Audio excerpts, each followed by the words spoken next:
Shine tech మీ ఇంటిని మరింత అందంగా మార్చాలనుకుంటున్నారా? స్పెషల్ అట్రాక్షన్ తో పాటు లివింగ్ కి perfect solution. UPVC windows and doors, Bontada group. నమస్తే, వెల్కమ్ టు సుమన్ టీవీ. మాజీ ముఖ్యమంత్రి వైసీపీ అధినేత వైఎస్ జగన్మోహన్ రెడ్డి గారు గతంలో ప్రజా సంకల్ప పాదయాత్ర చేశారు. ఆ పాదయాత్ర మన 6వ తారీఖుకి 8 సంవత్సరాలు పూర్తయింది.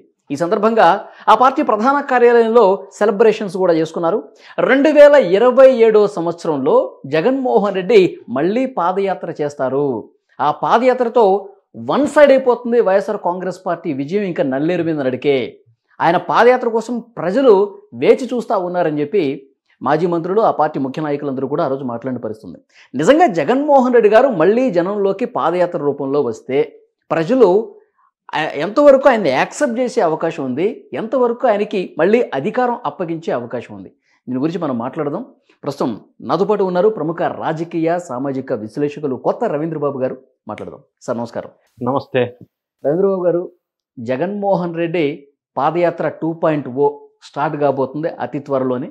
పేర్ని నాని గారు మొన్న ఆ రోజు స్పష్టంగా చెప్పారు.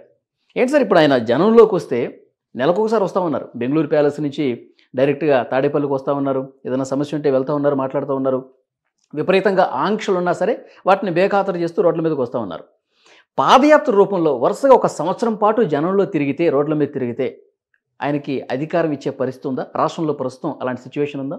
రాజకీయ నాయకులు ఏ పార్టీకి చెందిన వారైనా పాదయాత్ర ద్వారా పదవి లభించిన సందర్భాలు 2 తెలుగు రాష్ట్రాల్లో మనకి స్పష్టంగా కొన్ని సంఘటనలు ఉన్నాయి. ఈ సంఘటనల పరంపర మనం ఒకసారి పరిశీలించినట్టయితే వైఎస్ రాజశేఖర రెడ్డి గారు మొదటిసారిగా పాదయాత్ర చేసి అధికారాన్ని చేజిక్కించుకున్నారు. అప్పట్లో కాంగ్రెస్ అధికారం రావటానికి వైఎస్ రాజశేఖర రెడ్డి గారు చేసిన పాదయాత్ర ప్రధానమైన భూమిక పోషించిన మాట వాస్తవం. లేటెస్ట్ మనం ఒకసారి చూసినట్టయితే ఆంధ్రప్రదేశ్ ఎలక్షన్స్కి ముందు నారా లోకేష్ గారు యువగళం పాదయాత్ర ఒకటి చేశారు. దానివల్ల ఎన్డీఏ కూటమికి, తెలుగుదేశంకి, లోకేష్కి కూడా మంచి మైలేజ్ వచ్చిన మాట వాస్తవం. మనం తెలంగాణకు వచ్చేసరికి తెలంగాణ ఎలక్షన్కి ముందు బట్టి విక్రమార్క లేకపోతే రేవంత్ రెడ్డి గారు కూడా పాదయాత్ర చేశారు. సో ఈ పరంపర ఈ విధంగా కొనసాగుతున్నప్పుడు సెంట్రల్లో రాహుల్ గాంధీ కూడా మళ్ళీ అదే ఫార్ములా అవలంబించారు. ఎస్. సో ఈ విధంగా పాదయాత్రలు చేయటం వల్ల రాజకీయ నాయకులకి పార్టీ పరంగా ఓట్లు పాయింట్ ఆఫ్ వ్యూలో కొంత లబ్ధి జరిగిన మాట వాస్తవం. ఇప్పుడు మనం ప్రజెంట్ మీరు ఆంధ్రప్రదేశ్ రాష్ట్రంలో 2029లో జరగబోయే ఎలక్షన్లో వైఎస్ఆర్ కాంగ్రెస్ పార్టీ మళ్ళీ పునర్జీవనం పోసుకోవాలంటే పాదయాత్ర చేయాలని ఒక సంకల్పం చేశారు. గతంలో జగన్ రెడ్డి గారు పాదయాత్రను మనం ఒకసారి పరిశీలించినట్టయితే ఆయన 3648 కిలోమీటర్స్, 341 డేస్, 2516 విలేజెస్ కవర్ చేస్తూ అప్పట్లో పాదయాత్ర చేశారు. 2019 ఎలక్షన్లో 151 సీట్లు రావటానికి అది సహకరించిన మాట వాస్తవం. పాదయాత్రలు ఇప్పుడు చేస్తున్న దానికి, గతంలో జగన్ రెడ్డి గారు పాదయాత్ర చేసిన దానికి చాలా డిఫరెన్స్ ఉంది. రాజకీయ పరమైన ఈక్వేషన్స్లో, వాతావరణంలో డిఫరెన్స్ ఉంది. సో పాదయాత్ర ద్వారా లబ్ధి పొందాలి అంటే ఆ టైమింగ్, ఆ situation, political equation, mood of the people, ఇన్ని అంశాలు ప్రభావితం చేసే అవకాశం ఉంది. సార్, జగన్ గారు ఎప్పుడు బయటకు వచ్చి మాట్లాడినా, ఇప్పుడు ప్రెస్ మీట్లో కావచ్చు, బయట జనాలు కలిసినప్పుడు కూడా ఈ కూటమి ప్రభుత్వం అట్టర్ ఫ్లాప్ అయిపోయింది, ప్రజలందరూ కూడా మార్పు కోరుకుంటున్నారని చెప్పి పదే చెప్తా ఉన్నారు. ఇప్పుడు నిజంగా పాదయాత్ర చేస్తే ఇంకా బూస్టప్ అయిపోయి పార్టీ గెలిచేస్తుందన్న ఫీల్లో వైసీపీ నాయకులు ఉన్నారు. అట్లా లేదా? ఇందులో ఒక వాస్తవాన్ని మనం మాట్లాడుకుందాం. ఏ రాజకీయ పార్టీ అయినా, ఇక్కడ తెలంగాణలో బీఆర్ఎస్ కానీ, ఆంధ్రప్రదేశ్లో జగన్ రెడ్డి గారు మన 2024 ఎలక్షన్లో ఓడిపోవటానికి, తెలంగాణలో బీఆర్ఎస్ ఓడిపోవటానికి ప్రధానమైన కారణాలు మనం గమనించినట్టయితే పార్టీలకు అతీతంగా రాజకీయ నాయకులు, లీడర్సు, పొలిటీషియన్స్ ఎవరైతే ప్రజలతో డిస్కనెక్ట్ అయిపోతారో, సత్సంబంధాలు ఎక్కువైతే దూరం అయిపోతాయో ఆ పార్టీలు మనుగడ లేవు అని చెప్పి మొన్న ఎలక్షన్లో వచ్చిన రిజల్టే దానికి example. For example BRS party అధికారంలోకి వచ్చి 10 సంవత్సరాలు ఏకఛత్రాధిపత్యంగా పరిపాలించిన బీఆర్ఎస్ పార్టీ అప్పట్లో అధికారంలో ఉన్నప్పుడు ఎమ్మెల్యేని కానీ, ప్రజలను కానీ, రాజకీయ నాయకులను కానీ, మినిస్టర్ని కానీ కేసీఆర్ గారు కలవటం అనేది సాధ్యం కాల. ఫామ్ హౌస్కి వెళ్ళి ఎప్పుడైతే ప్రజలతో, నాయకులతో, లీడర్స్ డిస్కనెక్ట్ అవుతారో అది నెక్స్ట్ ఎలక్షన్లో ఆ ప్రభావం ఉంటుంది అనేది అక్కడ వాస్తవం. అయితే జగన్ రెడ్డి గారు పరిపాలించిన 5 సంవత్సరాల కాలంలో ప్రజలతో పూర్తిగా సంబంధాలు కట్ చేసుకున్నారు. అంటే పర్యటన చేయాలంటే పరదాలు కట్టాలా, పర్యటన చేయాలంటే చెట్లు నరకాల, పర్యటన చేయాలంటే 10 కిలోమీటర్లు ఉన్నా కూడా హెలికాప్టర్లో వెళ్ళాలా, హెలికాప్టర్లో పైన వెళ్తూ కింద చెట్లు కొట్టేసి కింద ట్రాఫిక్ ఆపేసిన సందర్భాలు కూడా ఉన్నాయి. తాడేపల్లి ప్యాలెస్లో ఎవరన్నా వెళ్ళి కలవాలంటే అదొక పెద్ద కోటరీలో ఈయన కలవాలంటే కోటరీని ప్రసన్నం చేసుకోవాలి. కోటరీలో రాజు ఉంటాడు. ఇదన్నీ ఉన్నాయి అని చెప్పి విజయసాయిరెడ్డి ప్రస్తావించాడు. ఈ కోటరీ ప్రజలతో కలవకుండా సత్సంబంధాలకు దూరం అయిపోయాడు వైఎస్ఆర్ కాంగ్రెస్ పార్టీ జగన్ రెడ్డి గారు. అందుకే ఈ పరిస్థితి ఏర్పడిందని చెప్పి ఏటుగా ఉన్నటువంటి విజయసాయిరెడ్డి గారు ప్రస్తావన అనాలిసిస్ చెప్పారు. ఇది వాస్తవం. అయితే అప్పట్లో ఉన్న పరిస్థితికి ఇప్పుడున్న పరిస్థితికి ప్రజలు ఇక్కడ అదొక చిన్న పాయింట్. ఆయన ప్రజలతో సంబంధాలు తెంచేసుకున్నాడు కాబట్టి అధికారం కోల్పోయాడు. ఇప్పుడు మళ్ళీ ప్రజల్లోకి వస్తున్నాడు, ప్రజల్ని కలుస్తా ఉన్నాడు. పాదయాత్ర ద్వారా ప్రతి వర్గాన్ని కూడా టచ్ చేస్తున్నాడు. ఇప్పుడు ప్రజల్ని కలిస్తే మళ్ళీ ఆ బంధాలు కలిసే అవకాశం ఉందా లేదా? ఆ బంధాన్ని పునర్జీవనం చేపించుకోవాలా అనే రియలైజేషన్ వల్ల మళ్ళీ ఇప్పుడు పాదయాత్ర చేయాలి అనుకుంటున్నటువంటి ఆలోచన మంచిదే. నిన్న దాన్ని తప్పు పట్టడం వల్ల మళ్ళీ reconnect with the people, it's a good idea. ఇలా కనెక్ట్ అవ్వటం వల్ల ఆయన కొంత అడ్వాంటేజ్ అయ్యే అవకాశం ఉంది. అయినప్పటికీ ప్రస్తుతం రాజకీయ పరిణామాలు, కూటమి ప్రభుత్వం సాధించిన ఘన విజయాలు, కూటమి ప్రభుత్వం సూపర్ 6 సూపర్ హిట్ లేదా డెవలప్మెంటు, వెల్ఫేరు, ఉద్యోగ ఉపాధి అవకాశాలు, ఇవన్నీ అంశాల మీద పరిశీలన చేసుకున్నట్టయితే జగన్ రెడ్డి గారు మాట్లాడుతుంది ఏంటంటే ఆ క్రెడిట్ అంతా నాదే, చంద్రబాబు నాయుడు క్రెడిట్ చోరీ చేశారు అని ప్రస్తావన ఒకటి. ఈ మధ్య కాలంలో వైఎస్ఆర్ కాంగ్రెస్ పార్టీకి చెందిన చాలా మంది నాయకులు గతంలో పరిపాలించిన కాలంలో అన్యాయాలు, అక్రమాలు, దోపిడీలు చేయటం వల్ల ఇప్పుడు జైలు బాట పడుతున్నారు కొంతమంది నాయకులు వేరే పార్టీలోకి జంప్ అయ్యారు, ఇంకా జంప్ అయ్యి చూసే అవకాశం ఉంది. కొంతమంది నాయకులు స్తబ్దతగా ఉన్నారు. అంటే పార్టీలో నిస్తేజకరమైన వాతావరణం ఉంది. కొంతమంది పార్టీ వీడిపోయారు, విజయసాయిరెడ్డి లాంటి వాళ్ళు కూడా. సో అప్పట్లో తల్లి చెల్లి కూడా ఉన్నారు. ఇప్పుడు కుటుంబంలో కూడా కొంత విభేదాలు రావడం, విడిపోవడం. సో ఈ పరిణామాల నేపథ్యంలో ప్రజలకి దగ్గర అవ్వాలని ఈయన పాదయాత్ర చేసినా కూడా నిన్న ప్రెస్ మీట్ పెడుతూ ఆయన ప్రస్తావించిన అంశాలే మళ్ళీ ప్రజల్లో ప్రస్తావన తీసుకొచ్చే అవకాశం ఉంది. అది ఏ విధంగా ప్రజలు యాక్సెప్ట్ చేస్తారు లేదా ఏ విధంగా దాన్ని బూమరాంగ్ అవుతుంది అనేది కూడా ఒక ఆలోచన చేసుకోవాల్సిన అవసరం ఉంది. For example medical colleges, 17 medical colleges తెచ్చాను అన్నాడు. 17 మెడికల్ కాలేజెస్ ఈయన తేవటం కాదు, సెంట్రల్ గవర్నమెంట్ ఫండింగ్ స్కీమ్లో భాగంగా 17 మెడికల్ కాలేజెస్ అలాట్మెంట్ చేస్తే కేవలం 5 మాత్రమే కంప్లీట్ చేశాడు, మిగతా కంప్లీట్ చేయాల. ఎందుకు చేయలేకపోయాడు 5 సంవత్సరాల కాలంలో? అదేవిధంగా భోగాపురం ఎయిర్పోర్ట్ నేనే నిర్మించాను, క్రెడిట్ అంతా చంద్రబాబు నాయుడు గారు తీసుకున్నారు అన్నారు. భోగాపురం ఎయిర్పోర్టు జగన్ రెడ్డి గారు రాకముందు అప్పట్లో అశోక్ గజపతిరాజు సెంట్రల్ ఏవియేషన్ మినిస్టర్గా ఉన్నప్పుడు దానికి పర్మిషన్ వచ్చి వాళ్ళు శంకుస్థాపన చేసి రన్వే కూడా రెడీ చేసిన తర్వాత ప్రభుత్వం మారి జగన్ రెడ్డి గారు వచ్చిన తర్వాత దాన్ని నెగ్లెక్ట్ చేశారు. సో ఇప్పుడు భోగాపురం ఎయిర్పోర్ట్ క్రెడిట్ నాది అంటారు. Google AI hub data centre అది నేనే తెచ్చాను, అప్పట్లో అదానీ గారి ద్వారా శంకుస్థాపన చేశా అన్నారు. అదానీ గారి ద్వారా అప్పట్లో 2019 ఫిబ్రవరి 14న చంద్రబాబు నాయుడు గారు డేటా సెంటర్కి 77,000 కోట్ల పెట్టుబడితో 500 ఎకరాలతో శంకుస్థాపన చేస్తే తర్వాత వచ్చిన జగన్ రెడ్డి గారు 2023లో ఆ ప్రాజెక్ట్ని MOU క్యాన్సిల్ చేసి రివ్యూ చేసి 500 ఎకరాలని 132 ఎకరాలు చేసి 77,000 కోట్ల పెట్టుబడిని 25,000 కోట్లకి తగ్గించి మళ్ళీ శంకుస్థాపన చేశాడు.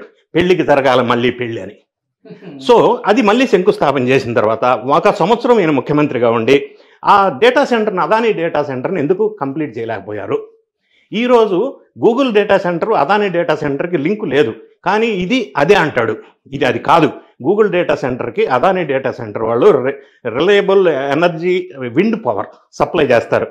అంటే ఆ సప్లై కాంట్రాక్ట్ 40,000 కోట్లు. గూగుల్ వాళ్ళకి వీళ్ళు పవర్ సప్లై చేస్తారు, విండ్ పవర్. సో ఆ విధంగా అదానీ అనేది ఒక పార్ట్ ఆఫ్ గూగుల్ AI హబ్కి వీళ్ళు సప్లై చేస్తారు.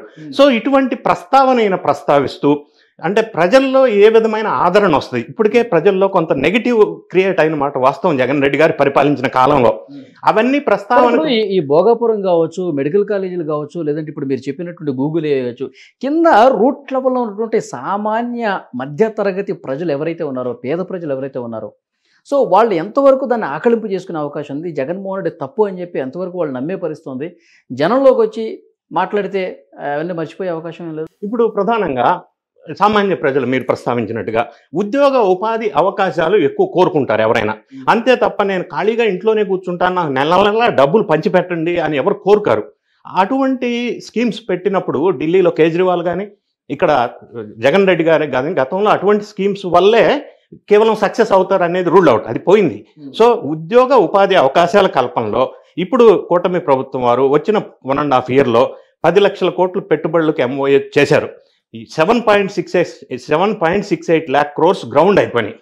సో ఉద్యోగోపాధికి అవకాశాలు పెరుగుతున్నాయి అన్నప్పుడు వెంటనే జగన్ రెడ్డి గారు మొన్న మీటింగ్లో ఉన్నారు, నేను కూడా ఉద్యోగ ఉపాధి అవకాశాలు కల్పించాను అప్పట్లో అన్నాడు. అంటే వాలంటీర్ని నియమించి పార్టీ కార్యకర్తల్ని నెలకు 5,000 రూపాయల జీతం ఇస్తే అది ఉద్యోగ ఉపాధి అవకాశాల కింద పబ్లిక్ ఫీల్ అవ్వరు కదా. సో ఈ విధమైన ఫెయిల్యూర్స్ ఏదైతే ఉన్నాయో ప్రజలు మళ్ళీ ప్రశ్నించినప్పుడు ఇప్పుడు కూటమి ప్రభుత్వం ద్వారా లబ్ధి పొందుతూ అంటే డెవలప్మెంట్ ఒకవైపు సంక్షేమ పథకాలు ఒకవైపు ముందుకి వెళుతున్న తరుణంలో జగన్ రెడ్డి గారిలో ప్రజల ఆదరణ ఉంటుందా ఉండదా, మళ్ళీ రివర్స్ ఏమన్నా క్వశ్చన్ చేస్తారా, ఏ విధంగా పబ్లిక్ని కనెక్ట్ చేసుకుంటారు, ఏ విధంగా పబ్లిక్ని ఎఫెక్టివ్గా కమ్యూనికేట్ చేయగలుగుతారు. అంటే వీళ్ళు చేయాల్సిందేంటి, ఇప్పుడు ఉన్న పరిస్థితుల్లో నెక్స్ట్ నేను వస్తే ఏమిస్తాను, ఏ విధంగా ఇంకా బెటర్ పరిపాలన అందించగలను, ఇప్పుడు కూటమి ప్రభుత్వం పరిపాలన చేస్తున్న దానికంటే భిన్నంగా లేదా గొప్పగా లేదా మెరుగ్గా నెక్స్ట్ ఎలక్షన్లో నన్ను గెలిపిస్తే నేను ఇవి చేయగలను అనేది ప్రజల్ని నమ్మించగల స్థాయిలో ఈయన కనెక్ట్ అవ్వాలా. రెండోది ప్రజలతో ఇంతకు ముందు ఎప్పుడైతే డిటాచ్ అయిందో కమ్యూనికేషన్ కనెక్టివిటీ అది మళ్ళీ రీబిల్డ్ చేసుకోవాలా. సో ఆ విధంగా ప్రజలు ఎలా ఆదరణ చేస్తారు, అప్పట్లో ఉన్న సిచ్యువేషన్ వేరు ఇప్పుడున్న సిచ్యువేషన్ వేరు. ఇప్పుడు ముఖ్యమంత్రిగా ఆయన 5 సంవత్సరాల పాలన చూసేశారు కాబట్టి, ఆయన పనితీరు చూసేశారు కాబట్టి అంత స్కోప్ ఉండదు. అప్పట్లో ఏంటంటే ఫస్ట్ టైం రాజశేఖర రెడ్డి గారి మీద మంచి ఇమేజ్ ఉంది, అంటే బాగా మేలు చేశారు ప్రజలకు అనేది ఒక సాటిస్ఫాక్షన్ ఉంది. ఆయన కొడుకుగా ఫస్ట్ టైం ఒక్క ఛాన్స్ అన్నారు, ఏమో ఇచ్చి చూద్దాం రాజశేఖర రెడ్డి గారి కొడుకు కదా, ఆ భావం ఆ ఫీలు అప్పుడున్న టైమింగ్ వేరు. సో ఇప్పుడు 5 సంవత్సరాల పరిపాలన జగన్ రెడ్డి గారిని చూశారు, ప్రస్తుతం పరిపాలిస్తున్న కూటమి ప్రభుత్వ పరిపాలన దాదాపుగా 1.5 year ఇప్పుడు లేటెస్ట్ చూశారు. సో ప్రజలు ఒక అండర్స్టాండింగ్ ఉంది, గత పరిపాలన ఎలా ఉంది ఇప్పుడు పరిపాలన ఎలా ఉంది. సో దాన్ని అధిగమించి ఇప్పుడు ఆయన పాదయాత్ర సంవత్సరం పాటు చేసినా పొర్రుదండాలు పెట్టినా ప్రజలు ఆయన నమ్మే పరిస్థితి లేదంటారా? అంటే అదే నేను అనేది టైమింగ్, ఇప్పుడు టైమింగ్ వేరు అప్పుడు టైమింగ్. ఇప్పుడు గతంలో ఆయన పాదయాత్ర చేసినప్పుడు మండే టు ఫ్రైడే పాదయాత్ర చేసేవాళ్ళు, ఫ్రైడే అక్రమార్చన కేసుల్లో సిబిఐ కోసం కోర్టుకు వచ్చి ఫ్రైడే కోర్టుకు వచ్చి సాటర్డే సండే హైదరాబాద్లో ఉండి మళ్ళీ తిరిగి పాదయాత్ర చేసుకునేవాడు. సో ఇప్పుడు ఒకటి కేసులు వెంటాడుతున్నాయి ఆయన మీద, బాబాయ్ హత్య కేసు కావచ్చు, లిక్కర్ స్కామ్ కేసు కావచ్చు, రకరకాల కేసులు చుట్టుముడుతూ ఉన్న నేపథ్యం ఒకటి ఉంది. అక్రమార్జన కేసు సిబిఐ ఎంక్వైరీ కావచ్చు. సో ఈ కేసుల్లో ఎప్పుడు ఏమవుతుంది, ఎప్పుడు విచారణకు పిలుస్తారు అనే ఒక అంశం అయితే, మరి కేసుల్లో నిందితుడిగా ఒకవేళ ఏదన్నా కన్ఫామ్ అయితే పాదయాత్ర ఇంపాక్ట్ అవుతుందా లేదా అనే ఒక అంశం. సో ఈయన ఇప్పుడున్న పరిస్థితుల్లో ప్రజల్ని ఏం చెప్పి కన్విన్స్ చేయగలడు, అంటే కన్విన్స్ చేయదగ్గ పాయింట్స్ ఏమున్నాయి, అంటే ఇంతకంటే బెటర్ గా నేను పరిపాలన ఇస్తానని చెప్పాలి. ఒకవేళ నిందితుడిగా తేలినా, ఒకవేళ మళ్ళీ జైలుకి వెళ్ళే పరిస్థితి వచ్చినా, అది ఇంకా పార్టీకి జగన్మోహన్ రెడ్డికి 1000 ఏనుగుల బలం తీసుకొస్తుంది అధికారం రావడానికి అని చెప్పి వాళ్ళు నమ్ముతా ఉన్నారు. ఇక్కడ ఇంకొక మీరు చెప్పిన దానికి నాకు ఇంకొక కౌంటర్ నేనేమంటానంటే, గతంలో ఆ పరిస్థితి వచ్చినప్పుడు తల్లి చెల్లి ఉన్నారు, విజయసాయి రెడ్డి లాంటి ఉద్దండులు ఉన్నారు. ఇప్పుడు అటువంటి గొప్ప నాయకులు పార్టీని వీడి వెళ్ళిపోయిన సందర్భం మనం చూసాం. దగ్గరగా ఉన్న వాళ్ళు కూడా తల్లి చెల్లి ఇప్పుడు అగెనెస్ట్ అయ్యారు, వేరే పోరాటం చేస్తున్నారు, సున్నితమ్మ ఒకవైపు పోరాటం చేస్తూ ఉంది. సో ఈ నేపథ్యంలో మరి మీరు అన్నట్టు అరెస్ట్ అయితే ఇంకా సింపతి వస్తుందా అంటే, నెక్స్ట్ లీడ్ చేయగలిగిన successor, who is the next successor for Jagan Reddy, అంటే అది సెకండ్ లైన్ బిల్డప్ ఇంకా కాలా. ఆర్గనైజేషన్, పార్టీ ఆర్గనైజేషన్ స్ట్రక్చర్ ఇంకా పూర్తిగా ఎస్టాబ్లిష్ అవ్వాలా, గ్రామ స్థాయి నుంచి సెంట్రల్ లెవెల్ వరకు కూడా. సో అది కూడా దాని మీద కూడా కొంత ఫోకస్ పెట్టవలసి ఉంది. ఈ పాదయాత్ర ఆర్గనైజేషన్ ఎలా ఉంటుంది, గతంలో పాదయాత్ర చేసినప్పుడు వాళ్ళు డిక్లేర్ చేసిన దాని ప్రకారం 200 కోట్లు ఖర్చు అయినాయి. సో ఇప్పుడు ఎక్స్పెన్సెస్, మేనేజ్మెంటు, ఆ పాదయాత్ర ఒకటి, తర్వాత రిమైనింగ్ పార్టీ మ్యాటర్స్ అంతా ఎవరు హ్యాండిల్ చేస్తారు, who is the next second line to handle all this situation అనేది కూడా ఇప్పుడు ఒక క్వశ్చన్ మార్క్గానే ఉంది. అంటే ఇప్పుడు పార్టీ ఇబ్బందికరమైన పరిస్థితుల్లో ఉంది, స్ట్రాంగ్ బేస్ లీడర్స్ సెకండ్ లైన్లో ఇంకా ఎస్టాబ్లిష్ అవ్వాలా, కొంతమంది బయటకు వెళ్ళిపోయారు. సో ఈ అన్ని నేపథ్యాలు చూసినప్పుడు పాదయాత్ర ఏ విధంగా మైలేజ్ వస్తుంది అంటే, ఎంతో కొంత ఖచ్చితంగా ప్రజల దగ్గరికి వెళ్ళినప్పుడు కొంత కనెక్టివిటీ అయితే ఏర్పడుతుంది. అది కూడా ప్రజలు కూడా కోరుకునేది. అధికారం వచ్చేంత పరిస్థితి ఉంటుందా పాదయాత్ర చేస్తే? సింగిల్ లైన్లో ఏం చెప్తారు? అధికారం, పాదయాత్ర చేస్తే అధికారం వస్తుంది అంటే ప్రతి ఒక్కడు పాదయాత్ర చేస్తాడు, అందరూ అధికారంలోకి వస్తారు. అది బేస్గా మనం సింగిల్ లైన్ స్టేట్మెంట్ చెప్పలేం. కానీ పాదయాత్ర వల్ల ఏంటంటే, పాదయాత్రతో పాటు ఈ కూటమి పరిపాలన చూసి, గతంలో ఆయన 5 సంవత్సరాల పాలనలు చూసి, ఇది మొత్తం ప్రజల కళ్ళ ముందు ఉంది కదా సార్. సో దీన్ని బట్టి ఆయనకు అధికారం వస్తుందా రాదంటే ఏం చెప్తారు? అంటే how best he could able to convince the public people, how best he can able to connect with the people, ఏ విధంగా కనెక్ట్ అవుతారు, కమ్యూనికేట్ చేయగలరు, ఎలా మెప్పించగలరు, బెటర్ గా కమ్యూనికేట్ అయ్యి కనెక్ట్ అయ్యే పరిస్థితి ఉందా అంటున్నా. ఇప్పుడున్న పరిస్థితుల్లో లేదు అనేది వాస్తవం. ఇప్పుడు గ్రౌండ్ రియాలిటీ చూసినట్టయితే కూటమి ప్రభుత్వం ఫెయిల్యూర్స్ భారీగా పెద్ద ఎత్తున చెప్పుకోవటానికి ఏం లేవు. సో దాన్ని అధిగమించి నేను ఇంకా అని చెప్పడానికి 29లో మీరు చెప్పిన దాన్ని బట్టి 2029లో జగన్మోహన్ రెడ్డి గారికి అవకాశం లేదు అనేది ఇప్పటి వరకు ఉన్న పరిస్థితి ప్రకారం, ఎందుకంటే ఇంకా 3 సంవత్సరాల టైం ఉంది కాబట్టి. ఓకే, సో చూద్దాం సార్, నెక్స్ట్ పరిణామాల గురించి మాట్లాడదాం. Thank you very much. Thank you.